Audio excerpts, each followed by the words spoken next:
നോമ്പ് നമ്മളെ മാറ്റിയിട്ടുണ്ട് എന്നുള്ളത് നമ്മുടെ മനസ്സ് പറയുന്നുണ്ട്.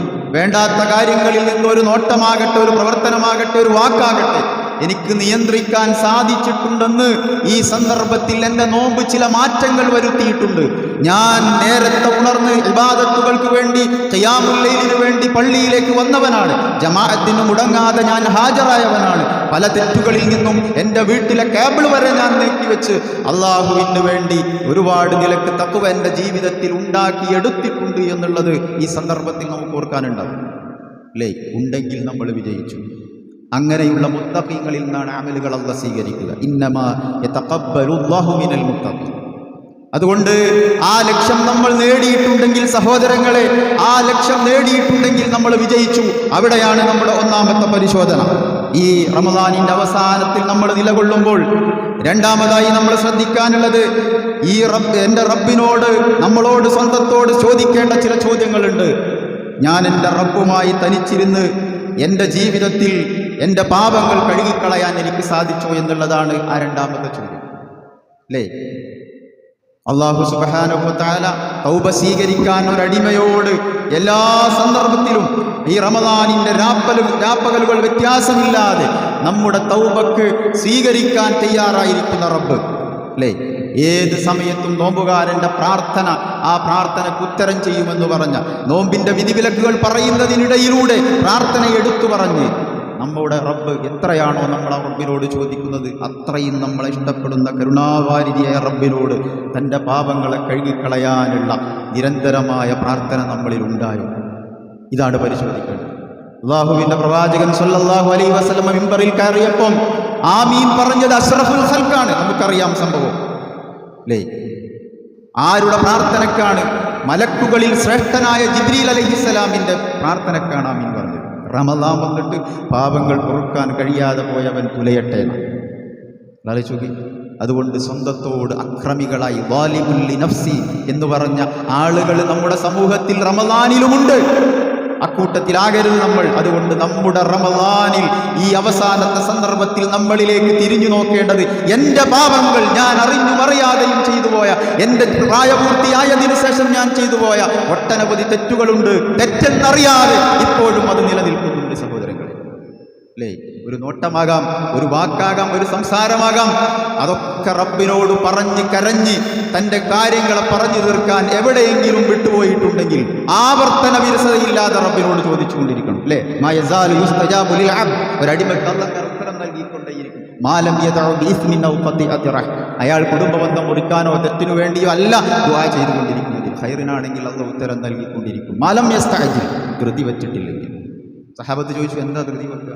1, 2, 3 പ്രാവശ്യം ഇങ്ങനെ പ്രാർത്ഥിച്ചിട്ട് 1-2 പ്രാവശ്യം പ്രാർത്ഥിച്ച് അയാൾക്ക് ഉത്തരം കിട്ടാതെ കാണുമ്പോൾ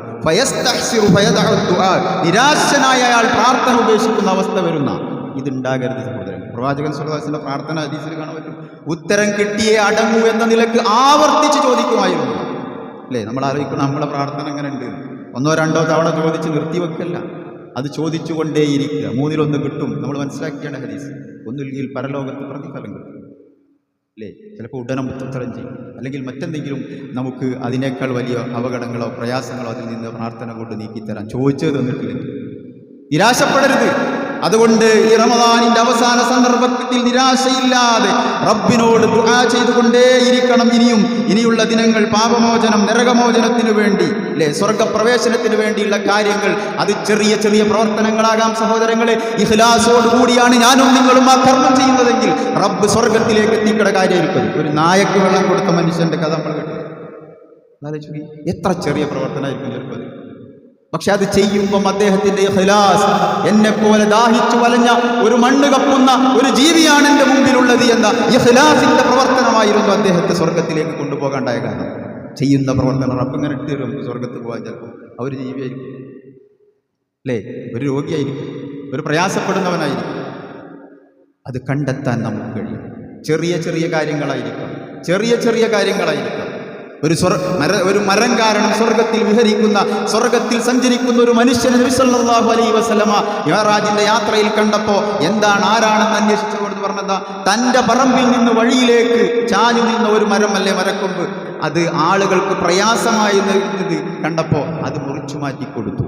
ചെയ്യുന്നതിൻ്റെ ഇഖ്ലാസ് പ്രധാനമാണ്. ഒരു പ്രാർത്ഥനയാകാം, ഒരു ദിക്റാകാം, ഒരു പുണ്യപ്രവർത്തനമാകാം. അത് ചെയ്യുമ്പോൾ അത്തരത്തിലുള്ള അഹ്സനു അമലുണ്ടോ എന്നാണ് റബ്ബ് പരീക്ഷിക്കുന്നത്.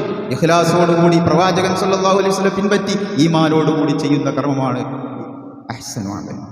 അത് ഈ അവസാന സന്ദർഭത്തിൽ നമുക്കുണ്ടോ എന്നുള്ള പരിശോധന. ആ നരകത്തിൽ നിന്ന് ഓരോ ദിവസവും മോചിപ്പിക്കുന്ന ആളുകളെ കൂട്ടത്തിൽ എൻ്റെ ലിസ്റ്റുണ്ടോ, ഞാൻ റബ്ബിനോട് അത് ചോദിച്ചിട്ടുണ്ടോ എന്നുള്ള ചോദ്യമാണ്. അല്ലാഹു സുബ്ഹാനഹു വ തആല ആ നരകത്തിൽ നിന്ന് മോചിപ്പിക്കുന്ന സ്വർഗം ലഭിക്കുന്ന ആളുകളെ കൂട്ടത്തിൽ നമ്മെ എല്ലാം ഉൾപ്പെടുത്തി അനുഗ്രഹിക്കുമാറാകട്ടെ. സഹോദരങ്ങളെ, റമദാനിന് ശേഷവും ഇനി നമ്മളിൽ ഈ നന്മകൾ തുടരുക എന്നുള്ളതാണ് മറ്റൊന്ന്.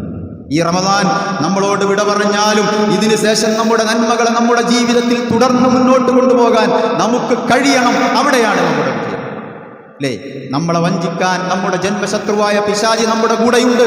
ദുനിയാവിന്റെ ചുറ്റുപാടുകളിൽ അള്ളാഹുവിന്റെ ദിക്റിൽ നിന്ന് നമ്മൾ മറന്നുപോകുന്ന അവസ്ഥയുണ്ടാകരുത്. സലഫുകളായ ആളുകൾ ചോദിച്ചു സുഇല ബഅദു സലഫ് അൻ ഉനാസി യതഅബ്ബദൂന ഫി റമദാൻ. റമദാനിൽ ഇബാദത്തുകളുമായി പോകുന്ന ആളുകളെ സംബന്ധിച്ച് ചോദിക്കപ്പെട്ടപ്പോൾ അവിടുന്ന് പറഞ്ഞു ഫഇദൻ സലഹ റമദാൻ തറഖു. ചില ആളുകൾ അവർ റമദാൻ കഴിഞ്ഞാൽ നല്ല ഊരിപ്പോകും. അല്ലേ? അങ്ങനത്തെ ആളുകൾ നമ്മുടെ കൂട്ടത്തിലൊക്കെ ഉണ്ടാവും. റമദാൻ കഴിഞ്ഞാൽ കിട്ടുക. ഫഖാൽ, അവരെപ്പറ്റി സലഫുകൾ പറയാണ്, ഫഖാല ബിഇസ്സൽ ഖൗം ലാ യഅരിഫൂന അല്ലാഹ ഇല്ലാ ഫി റമദാൻ. റമദാനിലല്ലാതെ അല്ലാഹുവിനെ അറിയാത്ത ആളുകൾ എത്ര മോശക്കാരാകുന്നു. സഹോദരങ്ങളെ, നിർബന്ധ ബാധ്യത പോലും വീഴ്ച വരുത്തുന്ന ആളുകളുണ്ട്. ഫർള് നമസ്കാരം, 5 നേരത്തെ നമസ്കാരം, പള്ളിയിൽ നിന്ന് ബാങ്ക് വിളിക്കുമ്പോൾ അശ്രദ്ധമായി തന്റെ ജോലിയിൽ മുഴുകി അതിനെ സമയം തെറ്റിച്ച് കളയുന്ന ആളുകളുണ്ട്. ശൈത്വാനായ അവരെ കൊണ്ടുപോവുക. അല്ലേ? ഒരിക്കലും അത്തരം അവസ്ഥ ഉണ്ടാകരുത് നമുക്ക്. അതുകൊണ്ട് നമ്മുടെ കർമ്മങ്ങൾ തുടർന്ന് കൊണ്ടുപോകാൻ സാധിക്കുമ്പോഴാണ് നമ്മുടെ അമലുകൾ സ്വീകരിച്ചു എന്ന് നമുക്ക് ഉറപ്പിക്കാൻ കഴിയുക. വഅബ്ദു റബ്ബക ഹത്താ യഅതിയകൽ യഖീൻ. ആ ദൃഢമായ കാര്യം, അതായത് മരണം വരുന്നത് വരെ ഇബാദത്തിൽ നിലകൊണ്ട് നമുക്ക് മുന്നോട്ട് പോകണം. അതിനാണ് നമ്മൾ സൃഷ്ടിച്ചത്. എന്താ നമ്മൾ അല്ലാഹു സൃഷ്ടിച്ചതിന്റെ ലക്ഷ്യം എന്ന് ചോദിച്ചാൽ ഒറ്റ വാക്കിലുള്ള മറുപടി ഇബാദത്തുല്ലാഹി വഹ്ദ. റബ്ബിനെ മാത്രം ആരാധിച്ചുകൊണ്ട് തൗഹീദോടുകൂടി ഈ ലോകത്ത് നിലകൊള്ളുക എന്നുള്ളതാണ്. അതാണ് ഏറ്റവും പരമപ്രധാന ലക്ഷ്യം. അതുകൊണ്ട് ആ ഏറ്റവും പ്രധാനപ്പെട്ട ലക്ഷ്യത്തിന് നമ്മൾ മാറരുത്. അത് റമദാൻ കഴിഞ്ഞാൽ ഇതൊക്കെ അശ്രദ്ധമായി പോകുന്ന അവസ്ഥ നമ്മളിൽ ഉണ്ടാകരുത്. വീണ്ടും 5 നേരം പള്ളികളിൽ നിന്ന് ബാങ്ക് വിളിക്കും. ജമാഅത്തിന്റെ പള്ളിയിലെത്താൻ നമുക്ക് കഴിയണം. അല്ലേ? ഖുർആൻ പാരായണം നിർത്തിവെക്കരുത്. നമ്മൾ ജീവിതത്തിൽ ഒരു ദിവസം അത് പാരായണം ചെയ്യാതെ ഞാൻ പോവില്ലെന്നുള്ള ഒരു പ്രതിജ്ഞയാകട്ടെ, തീരുമാനമാകട്ടെ. തീരുമാനവും പ്രാർത്ഥനയും അല്ലാഹു തൗഫീഖ്, അല്ലാഹുവിന്റെ തൗഫീഖ് കിട്ടണം. അല്ലേ? ഖുർആൻ ക്ലാസ്, പഠന ക്ലാസ് നമ്മുടെ മദ്രസയിൽ നടക്കാറുണ്ട്. ഞാൻ അതിൽ പഠിതാവാകുമെന്നുള്ള ഒരു തീരുമാനം നമ്മളിൽ ഉണ്ടാകും. അല്ലേ? അങ്ങനെ ഖുർആനുമായുള്ള ബന്ധമുണ്ടോ? നമ്മുടെ ഹൃദയത്തിൽ തഖ്വ നിലനിൽക്കും. ആ തഖ്വ നിലനിർത്തുക എന്നുള്ളതാണ് ഏറ്റവും പ്രധാനപ്പെട്ട കാര്യം. തീർന്നില്ല, നോമ്പുണ്ട് നമുക്ക്. അല്ലേ? റമദാൻ കഴിഞ്ഞാൽ സുന്നത്ത് നോമ്പുകളുണ്ട്. ഏറ്റവും പ്രധാനപ്പെട്ട നോമ്പാകുന്നു. സുന്നത്ത് നോമ്പുകളിൽ ഏറ്റവും പ്രധാനപ്പെട്ടതാണ് 6 നോമ്പ്. നമുക്കറിയാം, മൻ സ്വാമ റമദാൻ സുമ്മ അത്ബഅു സിത്തൻ മിൻ ശവ്വാൽ. ശവ്വാലിൽ നിന്ന് 6 നോമ്പ് ആ മാസത്തിൽ നോറ്റാൽ മതി. തുടർന്ന് നോൽക്കുകയാണെങ്കിൽ അല്ലേ, ആ 6 നോമ്പ് ഒരാൾ എടുക്കുന്നുവെങ്കിൽ റമദാനിന് ശേഷം കാനക സിയാമിദ് ദഹർ, അയാൾ വർഷം മുഴുവൻ നോമ്പ് നോറ്റവനെ പോലെ പ്രതിഫലത്തിലേക്ക് എത്തുന്നു. ആലോചിച്ചു. അപ്പം അതുകൊണ്ട് നോമ്പുണ്ട് നമുക്ക്. രാത്രി നമസ്കാരമുണ്ട്. ഖിയാമുൽ ലൈൽ സജീവമായിരുന്നു നമ്മുടെ പള്ളി. പക്ഷേ അത് കഴിഞ്ഞ് രാത്രി നമസ്കാരമില്ലാത്തവരായി നമ്മൾ പോകരുത്. 4 മണിക്ക് സെറ്റ് ചെയ്ത അലാറം ഇനിയും മുഴങ്ങണം നമ്മുടെ വീടുകളിൽ. സഹോദരങ്ങളെ, അത് ദീർഘമല്ലെങ്കിലും കുറഞ്ഞ സമയം സുബഹിക്ക് മുമ്പ് എഴുന്നേറ്റ് നിസ്കരിക്കാൻ അതിന് സാധ്യമല്ല. ഞാൻ ക്ഷീണിതനാണ് എൻ്റെ ജോലി കൊണ്ടെങ്കിൽ ഇശാഇന് ശേഷമെങ്കിലും നിസ്കരിച്ച് കിടക്കാൻ, അത് ശരിയായി തുടർന്നു കൊണ്ടുപോകാൻ നമുക്ക് കഴിയണം. അവിടെയാണ് നമ്മുടെ വിജയം. സഹോദരങ്ങളെ, ശൈത്താൻ അനുവദിക്കില്ലേ നമ്മുടെ ദിക്റിലും പ്രാർത്ഥനകളിലും ഈ റമദാനിൽ ശ്രദ്ധിച്ചതുപോലെ ഇനി മുന്നോട്ട് കൊണ്ടുപോകാൻ നമ്മുടെ ജന്മശത്രുവായ പിശാചി സമ്മതിക്കില്ല എന്ന് തിരിച്ചറിയണം. അല്ലാഹു പറഞ്ഞ എത്ര കൃത്യ, ഫലാ തഗുറന്നകുമുൽ ഹയാത്തുദ് ദുനിയ വലാ യഗുറന്നകും ബില്ലാഹിൽ ഗറൂർ. ഈ ദുനിയാവ് നിങ്ങളെ വഞ്ചിക്കാതിരിക്കട്ടെ, ആ മഹാവഞ്ചകനായ പിശാചി നിങ്ങളെ വഞ്ചിക്കാതിരിക്കട്ടെ. അല്ലാഹു ഉണർത്തിയ കാര്യമാണ്. ഇത് രണ്ടുമല്ല നമ്മളൊന്ന് വഞ്ചിക്കണം. അതുകൊണ്ട് ഈ ശബ്ദം കേൾക്കുന്ന സഹോദരങ്ങളെ, സഹോദരിമാരെ, നമ്മുടെ പരലോകത്ത് നമുക്ക് രക്ഷപ്പെടാൻ നമ്മുടെ ദുനിയാവിൽ പലതും നമ്മളെ വഞ്ചിച്ച് കളയുന്നതുണ്ട്. അതിൽ നിന്നൊക്കെ മാറി നിന്ന് അള്ളാഹുവിൻ്റെ ദിക്റിൽ നിലകൊള്ളുന്ന പ്രവർത്തനങ്ങളിൽ, ആരാധനാ കർമ്മങ്ങളിൽ, ഖുർആൻ പഠനങ്ങളിൽ, സുന്നത്ത് നോമ്പുകളിലൊക്കെ നമ്മൾ ഉണ്ടാകണം. നാലാമത്തത് എനിക്ക് ഉണർത്താനുള്ളത് ഈ അവസാന സന്ദർഭത്തിൽ നമ്മൾ ചെയ്ത ഈ ഇബാദത്തുകളൊക്കെ റബ്ബ് സ്വീകരിക്കണം. ആ സ്വീകരിക്കാനുള്ള പ്രാർത്ഥനകൾ നമ്മളിൽ നിന്നുണ്ടാകണം. അല്ലേ? അവർ വിശ്വാസികളെ സംബന്ധിച്ചു പറഞ്ഞപ്പോൾ എന്താ പറഞ്ഞത്? വല്ലദീന യുഅ്തൂന മാ അതൗ വഖുലൂബഹും വജ്ലത്തുൻ, അവരുടെ ഹൃദയങ്ങൾ നടുങ്ങും. എന്താ? അത് റബ്ബ് സ്വീകരിക്കുന്നു. ഖൗഫും റജാവും ഒരു മുഅ്മിനുണ്ടാകണം, ഭയമുണ്ടാകണം. എന്താ ഭയം? അല്ലാഹ് ഇത് സ്വീകരിക്കുമോ എന്നുള്ള ഭയം. അല്ലേ? അതിലെ വീഴ്ചകൾ കൊണ്ട് അല്ലാഹ് തള്ളിക്കളയാം. രണ്ടാമത്തത് അല്ലാഹ് എനിക്ക് സ്വർഗം നൽകും എന്നുള്ള പ്രതീക്ഷ നമുക്ക് വേണം. അല്ലേ? ഇത് രണ്ടും വേണം. അതുകൊണ്ട് റബ്ബനാ തഖബ്ബൽ മിന്നാ ഇന്നക അൻതസ് സമീഉൽ അലീം നിരന്തരമായി നമ്മൾ പ്രാർത്ഥിക്കണം. ആരാ പ്രാർത്ഥിച്ച പ്രാർത്ഥന പഠിപ്പിച്ച്? മഹാനായ ഖലീലുല്ലാഹ് ഇബ്രാഹിം നബി അലൈഹിസ്സലാം. എന്ത് നിർമ്മിക്കുമ്പോഴാ? കഅബ നിർമ്മിക്കുമ്പോഴായിരിക്കണം. ഏറ്റവും അള്ളാഹ്ക്ക് ഇഷ്ടമുള്ള ഏറ്റവും നല്ലൊരു പ്രവർത്തനം ചെയ്യുമ്പം ഇബ്രാഹിം നബി, അള്ളാഹുവിന്റെ ഖലീലായ ഇബ്രാഹിം നബി അത് പ്രാർത്ഥിച്ചിട്ടുണ്ടെങ്കിൽ ഈ ആയത്ത് പാരായണം ചെയ്യുമ്പോൾ സലഫുകളായ ആളുകൾ കരയാറുണ്ടായിരുന്നതാണ്. എന്താ കാരണം? ഖലീലുള്ളയാണ് പ്രാർത്ഥിച്ചത്. അല്ലേ? നമ്മുടെ അമലുകൾ സ്വീകരിച്ചു എന്തുറപ്പാ സഹോദരങ്ങളെ? ശൈത്താൻ തോന്നിപ്പിക്കുക നമ്മൾ കുറെ ആയി എന്നുള്ളത്. ആയിട്ടുണ്ടോ? സ്വർഗത്തിന് പകരം വെക്കാൻ നമ്മുടെ അമൽ എവിടെയെങ്കിലും എത്തിയിട്ടുണ്ടോ സഹോദരങ്ങളെ? അത്രയും ഉന്നതമല്ലേ ആ സ്വർഗം? മൗദിഉ സൗത്തിൻ ഫിൽ ജന്ന ഖൈറുൽ ലിദുനിയ വമാ ഫീഹാ. ഒരു ചാട്ടവാർ വെക്കുന്ന ചെറിയൊരു സ്ഥലമുണ്ടല്ലോ ഈ ദുനിയാവുമായുള്ള മുഴുവൻ വസ്തുക്കളെക്കാളും ഉത്തമമായ സ്വർഗം. അല്ലേ? സങ്കടമില്ല, ദുഃഖമില്ല, പ്രയാസങ്ങളില്ല അവിടേക്ക് പ്രവേശിച്ചാൽ. അൽഹംദുലില്ലാഹില്ലദീ, അവിടെ വെച്ച് സ്വർഗക്കാരനായ ആൾ പ്രാർത്ഥിക്കുന്ന പ്രാർത്ഥന ഖുർആൻ പറയുന്നു. അൽഹംദുലില്ലാഹില്ലദീ അദ്ഹബ അന്നൽ ഹസൻ, ഞങ്ങളെ ദുഃഖത്തെ നീക്കി തന്ന റബ്ബേ നിനക്ക് സ്തുതി. അതുകൊണ്ട് അവിടെ എത്തിച്ചേരാൻ നമ്മുടെ കർമ്മങ്ങൾ സ്വീകരിക്കാനുള്ള പ്രാർത്ഥനയാകണം. അതാണ് ഈദ്ഗാഹുകളിൽ പോലും പെരുന്നാൾ ദിനത്തിൽ പോലും മെസ്സേജായിട്ട് നമ്മൾ കൈമാറുന്നത്. പരസ്പരം കണ്ടുമുട്ടിയാൽ പറയുന്നത് തഖബ്ബലല്ലാഹു മിന്നാ വമിൻകും, അള്ളാഹു നമ്മളിൽ നിങ്ങളിൽ സ്വീകരിക്കട്ടെ എന്നുള്ള ദുആ. അത് പറഞ്ഞുകൊണ്ടേയിരിക്കണം. സലഫുകൾ 6 മാസക്കാലം സ്വീകരിക്കാൻ വേണ്ടി പ്രാർത്ഥിക്കാറുണ്ടായിരുന്നു. റമദാനിന് വേണ്ടി, അത് കഴിഞ്ഞ് 6 മാസത്തിന് വേണ്ടി കിട്ടാൻ പ്രാർത്ഥിക്കുക. അത്രയും പ്രധാനപ്പെട്ട ഒരു റമദാൻ. അത് കഴിഞ്ഞിട്ട് അവർ സ്വീകരിക്കാൻ വേണ്ടി ഇങ്ങനെ ദുആയിലുണ്ട്. അവർ മറന്നു വരുന്നുണ്ട്. റബ്ബ് സ്വീകരിച്ചാൽ നാളെ പരലോകത്തെത്തുമ്പോൾ വലിയ അമലായിട്ട്, ധനം തൂങ്ങുന്ന പ്രവർത്തനമായിട്ട്, പുണ്യപ്രവർത്തനമായി, സ്വർഗത്തിൽ പദവികൾ ഉയർത്തുന്ന പ്രവർത്തനമായി ഈ റമദാനിലെ കർമ്മങ്ങൾ ഉണ്ടാകണം. അല്ലാഹു തൗഫീഖ് ചെയ്യുമാറാകട്ടെ.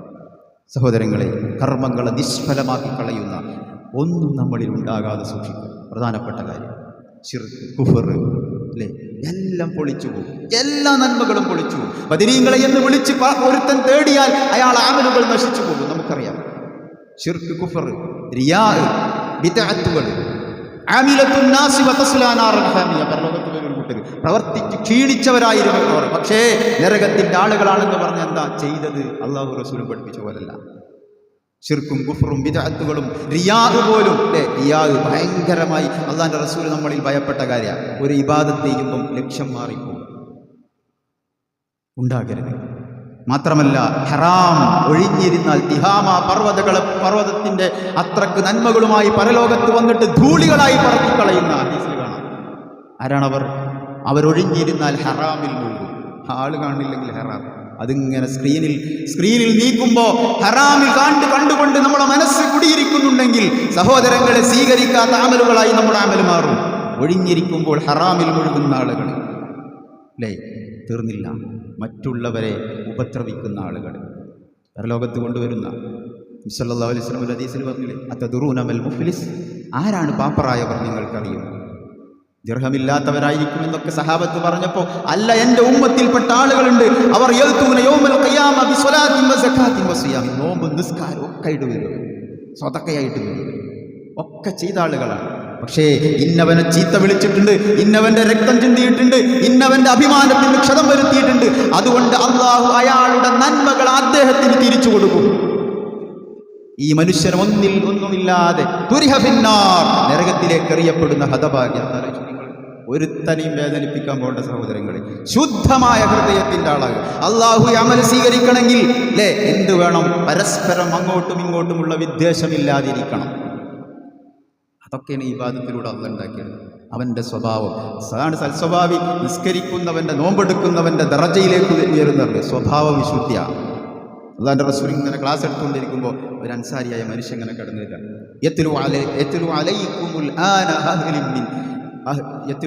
അലൈക്കുമുൽ ആന റജുലുൻ മിൻ അഹ്ലിൽ ജന്ന. ദാ വരുന്നു നിങ്ങളിലേക്ക് സ്വർഗാവകാശിയായ ഒരു മനുഷ്യൻ. 3 ദിവസവും ഇങ്ങനെ അയാൾ കയറി എന്നപ്പം പറയാം, എന്താ അയാൾ അമലെന്നറിയണം, വേറൊരാൾ അദ്ദേഹത്തിൻ്റെ കൂടെ വീട്ടിലേക്ക് അതിഥിയായി പോകും. ഒന്നുമില്ല, അദ്ദേഹം സാധാരണ എല്ലാവരും ചെയ്യുന്ന ഇബാദത്തുകൾ തന്നെയാണ് അദ്ദേഹത്തിന് കാണാൻ കഴിഞ്ഞത്. പക്ഷേ അദ്ദേഹത്തിന്റെ പ്രത്യേകത, ഒരാൾക്ക് കിട്ടിയ നന്മയിലും അയാൾ അസൂയ വെക്കാറില്ല, ഒരാളോടും വിദ്വേഷം വെക്കാറില്ല, ശുദ്ധ ഹൃദയനായിരുന്നു. സഹോദരങ്ങളെ, സ്വർഗം അത്തരത്തിലുള്ള ആ കാര്യങ്ങളിലാണെന്ന് നമ്മൾ മറന്നു പോകരുത്. അതുകൊണ്ട് ഹൃദയവിശുദ്ധി പ്രധാനപ്പെട്ടതാണ്. ഒരാളെയും നോവിക്കുന്ന, ഒരു ജീവിയെയും നോവിക്കുന്ന, പ്രയാസപ്പെടുത്തുന്ന അവസ്ഥയല്ല. എല്ലാവർക്കും എളുപ്പം നൽകുക. മുയസ്സിരി, നിങ്ങളങ്ങനെ സഹായിക്കുന്ന, എളുപ്പമാക്കി കൊടുക്കുന്ന ആളുകളായി നമ്മൾ മാറണം. ഒരാളെയും ബുദ്ധിമുട്ടിക്കുന്ന, പ്രയാസപ്പെടുത്തുന്ന അവസ്ഥയല്ല നമുക്കുണ്ടാകേണ്ടത് എന്നുള്ളതാണ്. അതുകൊണ്ട് സഹോദരങ്ങളെ, ഇനിയുള്ള സമയം ആ സ്വർഗത്തിലേക്ക് അടുപ്പിക്കാൻ, ആ സ്വർഗത്തിലേക്കും അള്ളാഹുവിൻ്റെ പാപമോചനത്തിലേക്കും നിങ്ങൾ ധൃതി വെച്ച് മുന്നേറണമെന്നുള്ള വിശുദ്ധ ഖുർആനിൻ്റെ ആ കൽപ്പനയനുസരിച്ച് നമ്മൾ ആ 2 കാര്യങ്ങളിലേക്കും മത്സരിക്കുക. ഇസ്തിഗ്ഫാർ വർദ്ധിപ്പിച്ചുകൊണ്ടിരിക്കുക, അസ്തഗ്ഫിറുല്ലാഹ്, വ്യത്യസ്തമായ ദുആ അല്ലേ, അത് വർദ്ധിപ്പിച്ചുകൊണ്ടിരിക്കുക, തീർന്നില്ല. ആ സ്വർഗത്തിന് വേണ്ടി എത്ര ചെറിയ അമലാണെങ്കിലും അത് ഗൗരവത്തോടെ കണ്ട് അല്ലേ, അത് ഇഖ്ലാസോടുകൂടി ചെയ്യുന്ന ചെറിയ കർമ്മമായിരിക്കാം, ആ കർമ്മത്തിൻ്റെ ഫദ്ല് മനസ്സിലാക്കിക്കൊണ്ട് എന്ത് ചെയ്യുക, നമ്മൾ മുന്നോട്ട് പോവുക എന്നുള്ളതാണ് ഈ അവസാന സന്ദർഭത്തിൽ നമുക്ക് ചെയ്യാനുള്ളത്. അത് ചിലപ്പോൾ ചെറിയ പ്രവർത്തനമായിരിക്കും അല്ലേ, ചെറിയ കാര്യമായിരിക്കും. നമ്മൾ പറഞ്ഞല്ലോ, ഒരു നായക്ക് വെള്ളം കൊടുത്തു, ഇത്തരം സംഭവങ്ങളൊക്കെ ഉണ്ട്, ഒരുപാട് സംഭവങ്ങൾ. ആയിഷ റളിയല്ലാഹു അൻഹ വീട്ടിലുള്ള സമയത്താണ് ഒരു മിസ്കീനത്തായ പാവപ്പെട്ട ഒരു സ്ത്രീ വന്നുകൊണ്ട് എന്തെങ്കിലും കഴിക്കാൻ തരണം അല്ലേ, പ്രയാസപ്പെട്ട് പട്ടിണിയാണ്. ആ വീട്ടിലേക്ക് കയറി വരുമ്പോൾ പിന്നെ നബി സല്ലല്ലാഹു അലൈഹി വസല്ലം അവിടെ ഇല്ല. ആയിഷ റളിയല്ലാഹു അൻഹ ഉള്ള 2-3 കാരക്ക എടുത്തു. ആ 2 പെൺകുട്ടികൾക്ക് 2 കാരക്ക കൊടുത്ത് 3-ാമത്തെ കാരക്ക തിന്നാൻ വേണ്ടി ആ ഉമ്മ വായിലേക്ക് വെക്കുന്ന സമയത്ത് അത് യാചിച്ച് ചോദിക്കുകയാണ് 2 കുട്ടികൾ. ആ കുട്ടികൾ ചോദിച്ചു, ഉമ്മ 2 കഷ്ണമാക്കി താൻ തിന്നേണ്ട ആ കാരക്ക 2 പെൺകുട്ടികൾക്കും നൽകിയ നബി സല്ലല്ലാഹു അലൈഹി വസല്ലം വീട്ടിലേക്ക് വന്നപ്പോൾ ഈ കാരുണ്യ പ്രവർത്തനത്തിന്റെ അത്ഭുതം ആയിഷ റളിയല്ലാഹു അൻഹ പറഞ്ഞപ്പോൾ അള്ളാഹിന്റെ വഹീന്റെ അടിസ്ഥാനത്തിൽ പ്രവാചകൻ സല്ലല്ലാഹു അലൈഹി വസല്ലം പറഞ്ഞു, ഇന്നല്ലാഹ അസ്സ വജല്ല ഖദ് ഔജബഹ അൽ ജന്ന. ആ ഒരൊറ്റ പ്രവർത്തനം കാരണം സ്വർഗം നിർബന്ധമാക്കിയ സ്ത്രീക്ക് അള്ളാഹു ചെയ്യുന്ന പ്രവർത്തനത്തിന്റെ ഇഖ്ലാസ്, അത് റബ്ബിനെ അറിയുന്നു. ഈ ഹൃദയത്തിന്റെ ഇഖ്ലാസ് ഒരാൾക്കും അളക്കാൻ സാധ്യമല്ല സഹോദരങ്ങളെ. അതുകൊണ്ട് അത്തരത്തിലുള്ള കർമ്മങ്ങളാകട്ടെ റമദാനിൽ നമുക്കുണ്ടാകേണ്ടത്. ഗുഹയിൽ കുടുങ്ങിയ 3 ആളുകളെ ചരിത്രം നമുക്കറിയാം. ആ 3 ആളുകളും അവർ പ്രാർത്ഥിച്ച പ്രാർത്ഥനയെപ്പറ്റി ഹദീസിന്റെ ശറഹിൽ വിശദീകരിക്കുന്നുണ്ട്. ഇഖ്ലാസായിരുന്നു അവർ ആ ചെയ്ത പ്രവർത്തനത്തിന്റെ കാരണം. മാതാപിതാക്കളെ നോക്കിയ ആ മനുഷ്യൻ ഗുഹക്കുള്ളിൽ വെച്ച് പ്രാർത്ഥിക്കുമ്പോൾ പറഞ്ഞ വാക്കുണ്ട്, അല്ലാഹുമ്മ ഇൻ കുൻതു ഫഅൽതു അൻ ഹാദാ ഇബ്തിഗാഅ വജ്ഹിക. റബ്ബേ, നിന്റെ വജ്ഹ് ഉദ്ദേശിച്ചുകൊണ്ടാണ് അന്ന് എൻ്റെ മാതാപിതാക്കളെ ഞാൻ നോക്കിയിരുന്നതെങ്കിൽ, എൻ്റെ ഹൃദയം വായിക്കുന്നവനാണ് റബ്ബേ നീ. അതുകൊണ്ട് ആ പ്രവർത്തനം നിന്റെ വജ്ഹ് ഉദ്ദേശിച്ചുകൊണ്ടാണെങ്കിൽ ഫഫ്റുജ് അന്നാ മാ, ഈ വിപത്തിൽ ഞങ്ങൾക്ക് രക്ഷ നൽകണം. നീങ്ങിയില്ലേ 3 ആളുകളുടെയും ആ പ്രാർത്ഥനയിൽ ഇബ്തിഗാഅ വജ്ഹിക എന്നുള്ള പ്രയോഗമുണ്ട്. അതാണ് ഹദീസ് പണ്ഡിതന്മാർ പറയുന്നത്. ഇഖ്ലാസായിരുന്നു. ഇഖ്ലാസുള്ള കർമ്മങ്ങൾ സ്വർഗത്തിലേക്ക് നമ്മൾ അടുപ്പിക്കും. അത്തരത്തിലുള്ള കർമ്മങ്ങൾ, ആരും കാണാത്ത കർമ്മങ്ങൾ, ഒരാളുടെ പബ്ലിസിറ്റിയും കിട്ടാത്ത, ഒരു വാട്സപ്പിലേക്കും ഷെയർ ചെയ്യാത്ത, ഞാനും എൻ്റെ റബ്ബ്, തൻ്റെ ഭർത്താവ് കൊടുത്തത് ഭാര്യ അറിയാതെ, ഭാര്യ കൊടുത്തത് ഭർത്താവ് അറിയാത്ത, റബ്ബും ഞാനും മാത്രം അറിഞ്ഞ കർമ്മങ്ങൾ ഇനിയും ഉണ്ടാക്കാൻ സമയമുണ്ട്. സഹോദരങ്ങളെ, നിരാശപ്പെടേണ്ട. തൗബ ചെയ്ത് തെറ്റുകളിൽ നിന്ന് മോചിതരാകാനും നന്മകളിൽ സ്വർഗത്തിൻ്റെ ഉന്നത സ്ഥാനങ്ങളിലെത്താനും ഇനിയും നമ്മുടെ മുമ്പിലുള്ള സമയത്തെ ഉപയോഗപ്പെടുത്തുക. നമ്മുടെ കീശയിലുള്ള പണം സ്വതകകൾ നൽകാൻ ഇനിയും നമ്മൾ മടിച്ചു നിൽക്കരുത്.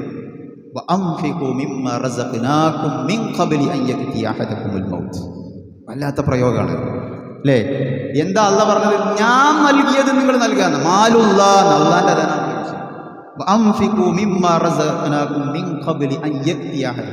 നാം നൽകിയത് നിങ്ങൾ ചെലവഴിക്കും. നിങ്ങൾ അറിയിച്ചു നൽകാൻ തയ്യാറില്ലെങ്കിൽ, ഒരു വേദന കൊണ്ട്, ഒരു ആക്സിഡന്റ് കൊണ്ട് ആംബുലൻസിൽ ചീറിപ്പാഞ്ഞി ഐസിയുവിൽ കിടക്കുമ്പോൾ മരണത്തോട് മല്ലിടുമ്പോൾ ഞാൻ നൽകിയിരുന്നെങ്കിൽ, ഞാൻ പ്രവർത്തിച്ചിരുന്നെങ്കിൽ എന്ന് ചിന്തിച്ചിട്ട് കാര്യമില്ല. അതുകൊണ്ട് ഏതെങ്കിലും 2-3 റസീറ്റുകൾ മാറി മാറി വരുമ്പോൾ പിരിവെന്നെയാണല്ലോ എന്ന് പറയേണ്ട. ഒക്കെ നമുക്കുള്ള ആ കൊടുത്തതാണ് നമുക്കുണ്ടാകുക. നമ്മുടെ പള്ളിയുടെ കളക്ഷൻ ഇന്ന് ഇവിടെ നടക്കുന്നുണ്ട് അല്ലേ? ഈ പള്ളിക്ക് വേണ്ടി ത്യാഗം ചെയ്ത ഒരുപാട് ആളുകളുണ്ട് ഇവിടെ. ഇതിനുവേണ്ടി സ്ഥലം നൽകിയവരുണ്ട്. അബ്ദുറഹ്മാൻ ഹാജിയെ പോലുള്ള ആളുകൾ കഴിഞ്ഞ വർഷം നമ്മോടൊപ്പം ഉണ്ടായിരുന്നു, ഇന്ന് നമ്മളൊപ്പമല്ല. അള്ളാഹു അദ്ദേഹത്തിന് മഗ്ഫിറത്ത് നൽകുമാറാകട്ടെ. സഹോദരങ്ങളെ, ഒരുപാട് ആളുകൾ ഇതിനു വേണ്ടി പ്രവർത്തിച്ചവർ ഇന്ന് ഖബറിലാണ്. പേരെടുത്ത് പറയുന്നില്ല, ഒരുപാട് ആളുകളുണ്ട് അല്ലേ? അവർക്കൊക്കെ അള്ളാഹു മഗ്ഫിറത്ത് നൽകുമാറാകട്ടെ.